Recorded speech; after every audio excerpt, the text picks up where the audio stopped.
नमस्कार, मैं हूं दिबांजलि मोइत्रा। हिंदू सनातन धर्म महज एक धर्म नहीं बल्कि जीवन जीने का वो तरीका है जो हमें कुदरत से जोड़ता है, जो हमारे भीतर संतोष, उदारता, तप और अहिंसा का समावेश करता है। असल में हिंदू धर्म कितना पुराना और विशाल है, इस बात के प्रमाण आपको दुनिया भर में मौजूद हिंदू मंदिरों से मिल जाएंगे। वेद ग्रंथों में इंसान की तमाम समस्याओं का समाधान मिल जाएगा। एक ऐसा धर्म जिसने कभी भी धर्मांतरण नहीं सिखाया बल्कि अन्य धर्मों के साथ जीना सिखाया। और यही वजह है कि बॉलीवुड में हिंदू धर्म पर आधारित फिल्में बने या नहीं, लेकिन विदेशी धरती पर हिंदू धर्म में डूबी कई हॉलीवुड फिल्में बनी। हॉलीवुड ने हिंदू धर्म से प्रेरित होकर कई ऐसी फिल्में बनाई जिनमें न सिर्फ सनातन धर्म की गहराई को दिखाया गया बल्कि हिंदू धार्मिक चिन्हों का भी इस्तेमाल किया गया। हिंदू धर्म से ही प्रेरित है साल 2009 में आई हॉलीवुड की साइंस फिक्शन फिल्म अवतार, जिसमें आपको हिंदू धर्म की झलक मिल जाएगी। सबसे पहले तो फिल्म का नाम अवतार, जो कि संस्कृत शब्द है। हिंदू माइथोलॉजी में जिस प्रकार भगवान विष्णु के अवतार ने धरती पर प्रकट होकर बुराइयों का नाश किया है, उसी तर्ज पर फिल्म अवतार का मुख्य किरदार भी धरती और मानव सभ्यता को विनाश से बचाता है। इसके अलावा अवतार का नीला रंग भी हिंदू देवताओं से प्रेरित है। साल 1999 में आई फिल्म मैट्रिक्स ट्रायलॉजी फिल्म योग सिद्धांत पर आधारित है। ये माया के बारे में है। फिल्म के हीरो को ऐसी शक्तियां प्राप्त हैं जिससे वो प्रकृति के सामान्य नियम को तोड़ सकता है। इस फिल्म की कहानी उस दौर की है जब मशीनें इंसानों पर पूरी तरह कब्जा कर लेती हैं। यहाँ एक वर्चुअल रियलिटी प्रोग्राम है जिसमें मशीन के जरिए लोगों के दिमाग पर काबू पाया जाता है। असलियत में ये लोग गुफा में होते हैं, मगर वर्चुअल रियलिटी प्रोग्राम उन्हें दूसरी दुनिया में होने का एहसास कराता है। जब वो इस प्रोग्राम के अंदर जाते हैं तब उन्हें सब कुछ असली लगता है, जबकि ऐसा होता नहीं है। वो जो भी कर रहे होते हैं उसे मशीन कंट्रोल करती है। ठीक इसी तरह हिंदू धर्म में भी माया को वर्चुअल प्रोग्राम कहा गया है, जो सबको कंट्रोल करती है। माया के वश में आकर लोग जो करते हैं उन्हें तो वो सच लगता है, मगर असल में होता नहीं। साल 2014 में आई साइंस फिक्शन फिल्म इंटरस्टेलर में भी हिंदू धर्म से जुड़ी मान्यताएं दिखती हैं। इस फिल्म में दिखाया गया है कि मिलर प्लैनेट का 1 घंटा धरती के 7 घंटे के बराबर है। तकनीकी खराबी की वजह से टीम को मिलर प्लैनेट पर समय बिताना पड़ता है। इसका मतलब यह हुआ कि उन्होंने अपने 23 साल बर्बाद कर दिए। इसका मतलब यह हुआ कि फिल्म के हीरो की 10 साल की बेटी 33 साल की हो गई, लेकिन हीरो की उम्र उतनी ही रही।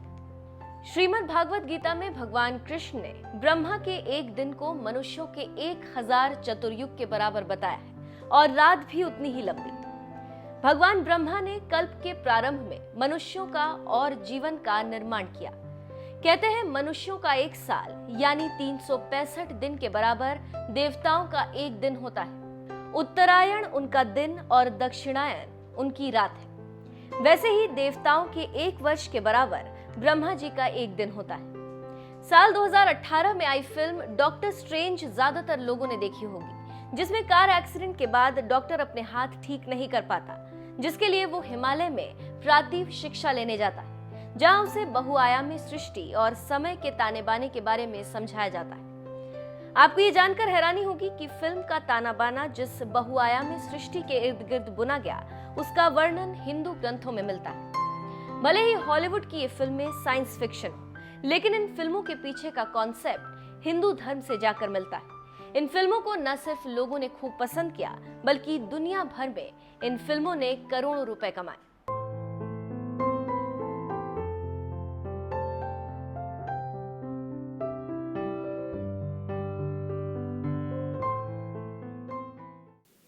हाँ, बद्रिक आश्रम के महत्व के बारे में मैं बताता हूँ। देखिए, ऐसा है, हमारे पूरे भारतवर्ष में 12 ज्योतिर्लिंग है। सभी ज्योतिर्लिंगों का छोड़ के मैं खाली बद्रीनाथ के उसमें आता हूँ। हिमालय तो केदार है। ऐसा स्कंद पुराण करते हैं कि उन 12 ज्योतिर्लिंगों में जो 11वां ज्योतिर्लिंग है वो केदार है।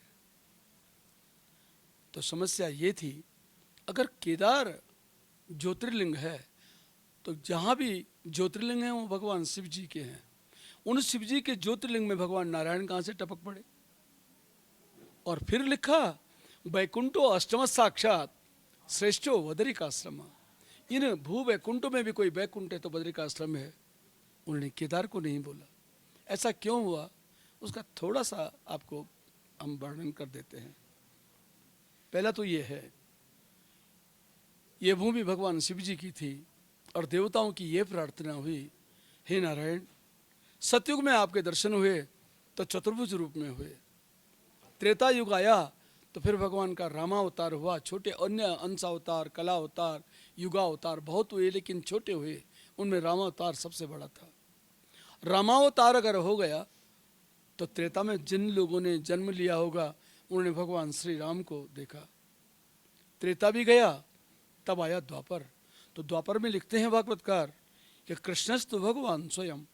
प्रथम स्कंद के दूसरे अध्याय में वर्णन आता है कि भगवान कृष्ण जो हुए वे संपूर्ण कलाओं से हुए, 16 कलाओं के साथ हुए, पूरे भगवान के पूर्ण अवतार थे।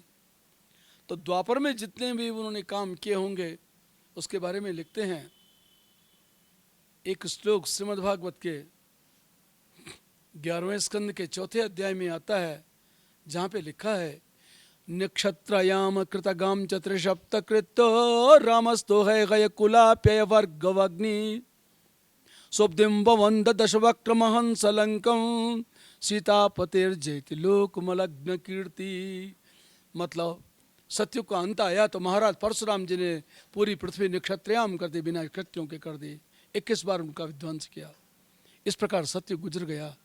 त्रेता आया तो भूमि लिखते हैं सुब्दिम्बवंत भगवान नारायण स्वयं जो रामावतार लेके आए थे, उन्होंने अवधि में समुद्र के ऊपर श्वेत बांधा, पलिपार गए और राक्षसों का विध्वंस करके रावण का विनाश कर दिया। उनकी अलगन निष्कपट कीर्ति आज भी फैली है। ऐसा आया त्रेता। अब आया द्वापर।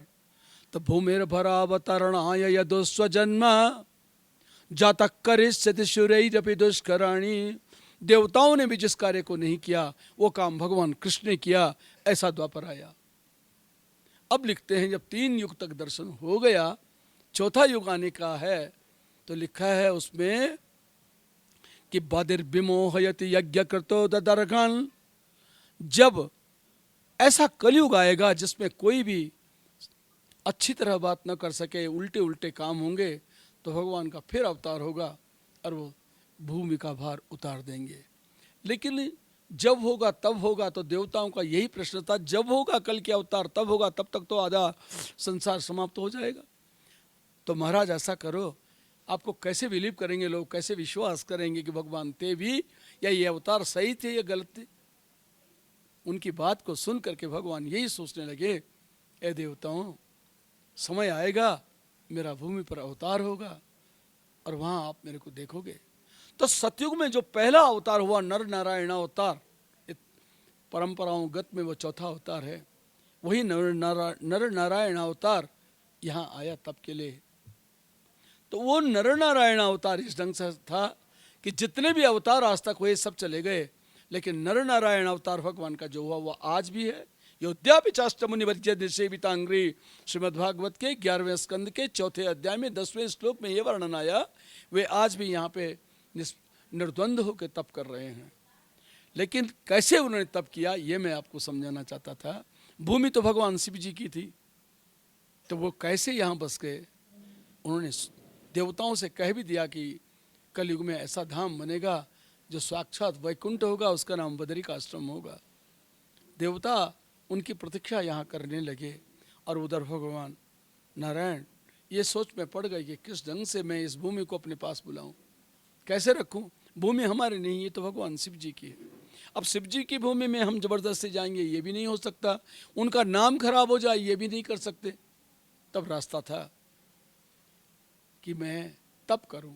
गंगा जी के किनारे बैठ करके भगवान नारायण जो थे तप कर रहे थे, सोच रहे थे रात भर क्या होगा। क्या देखा, प्रभात जैसे ही हुआ, अर्ली मॉर्निंग जिसको बोलते हैं अपने 3 बजे और 4 बजे का जो समय होता है, उस समय भगवान शंकर जी अपनी पत्नी के साथ स्नान के लिए आए।